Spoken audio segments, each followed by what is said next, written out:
Salam saudara terkasih. Salam. Bagaimana kabarmu hari ini? Luar biasa.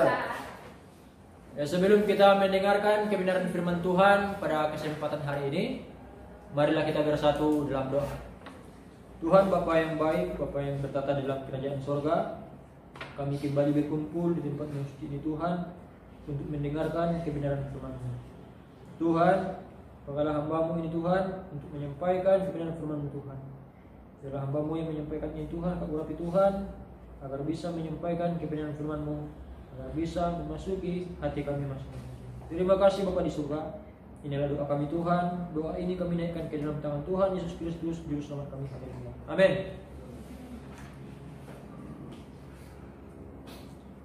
Shalom, Bapak Ibu saudara terkasih.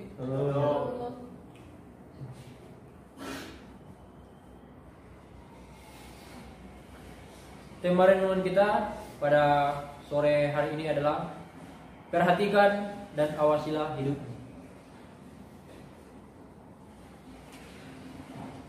Firman Tuhan yang saya ambil untuk kita pada sore hari ini adalah tertulis dalam 1 Timotius 4 ayat 16. Beginilah firman Tuhan. Awasilah dirimu sendiri dan awasilah ajaranmu. Bertekunlah dalam semuanya itu, karena dengan berbuat demikian engkau akan menyelamatkan dirimu dan semua orang yang mendengarkan engkau. Kitab 1 Timotius ditulis oleh Rasul Paulus. Kitab ini adalah surat Paulus yang pertama kepada Timotius dalam perjanjian baru di dalam Alkitab Kristen.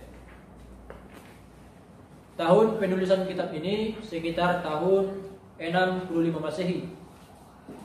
Tujuannya adalah Paulus memberitakan dan mengajarkan ajaran yang sehat itu kepada jemaat dan sekaligus menasihati Timotius supaya Timotius tetap bertekun dalam membaca kitab suci, karena dengan itu ia bisa melawan ajaran sesat dan juga menjadi teladan dalam perkataan.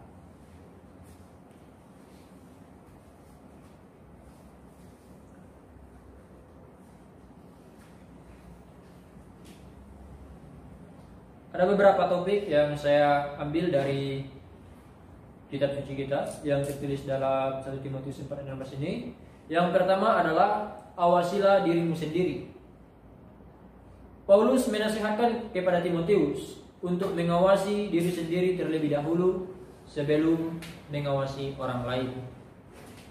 Mungkin ini terdengar selfish atau mementingkan diri.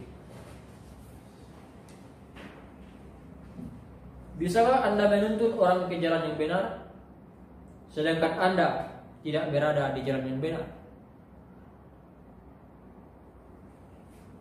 Konteks ini memperingatkan kita untuk mengawasi diri kita, karena itu berhubungan dengan keselamatan kita.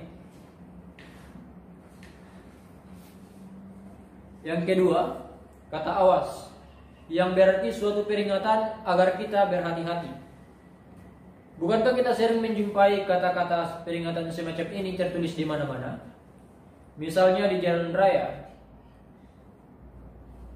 Sering kita jumpai peringatan-peringatan seperti ini. Awas ada tikungan, awas jalan licin, awas keramaian, dan lain-lain. Itu semua memperingatkan kita agar kita memperhatikan peringatan dengan sungguh-sungguh. Sebab bila kita melanggarnya, akan menyebabkan diri kita sendiri dan orang lain dalam kecelakaan, atau bisa membahayakan diri kita sendiri dan juga orang lain yang berada di sekitar kita. Jadi firman Tuhan kali ini menasihatkan kita agar kita mengawasi diri sendiri terlebih dahulu, bukan orang lain. Memang pekerjaan mudah kita adalah mengawasi, mengamati, menilai, mengoreksi kelemahan, serta menghakimi orang lain. Sebaliknya untuk mengawasi diri sendiri, atau bercermin pada diri sendiri. Tidak semua orang mau melakukannya. Dalam Galatia 6 ayat 4, Rasul Paulus mengingatkan demikian. Baiklah tiap-tiap orang memuji pekerjaannya sendiri, maka ia boleh bermegah melihat keadaannya sendiri dan bukan melihat keadaan orang lain. Berdasarkan ayat nas di atas, ada dua hal yang perlu kita awasi, yaitu diri kita sendiri dan juga ajaran yang kita terima.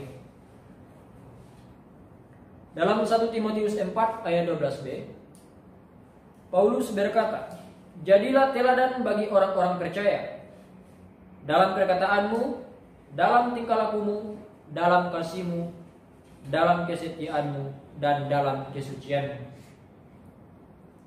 Bagaimana dengan perkataan kita?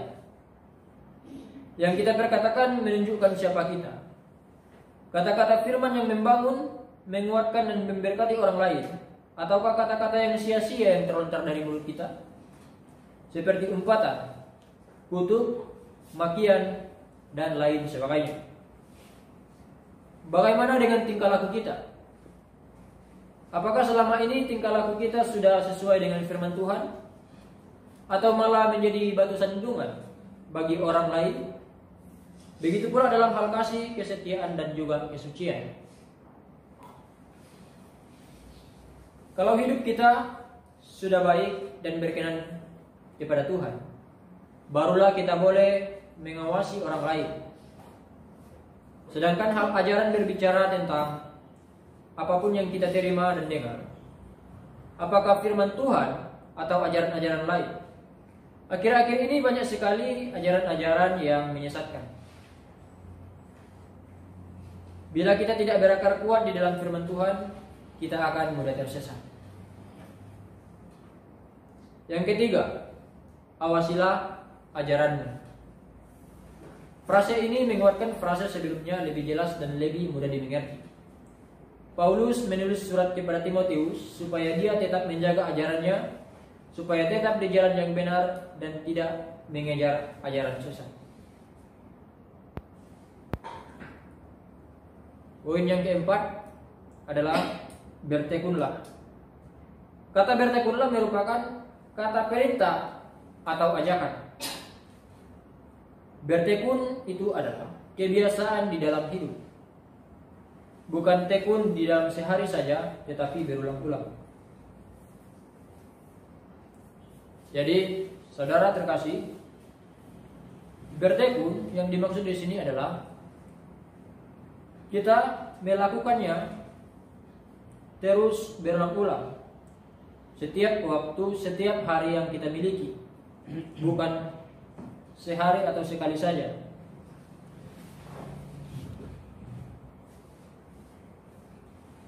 Paulus mengajak Timotius untuk bertekun dalam mengawasi dirinya, supaya tetap mengajarkan ajaran yang benar dan tidak berpengaruh oleh ajaran yang salah. Pelajaran buat kita adalah, sudahkah kita bertekun dalam mengawasi jiwa kita supaya tetap ada di jalan yang benar? Poin yang kelima adalah akan menyelamatkan dirimu dan semua orang yang mendengarkan engkau. Paulus memberitahu hasil akhir apa yang akan terjadi kepada Timotius jika ia bertekun mengawasi jiwa kita.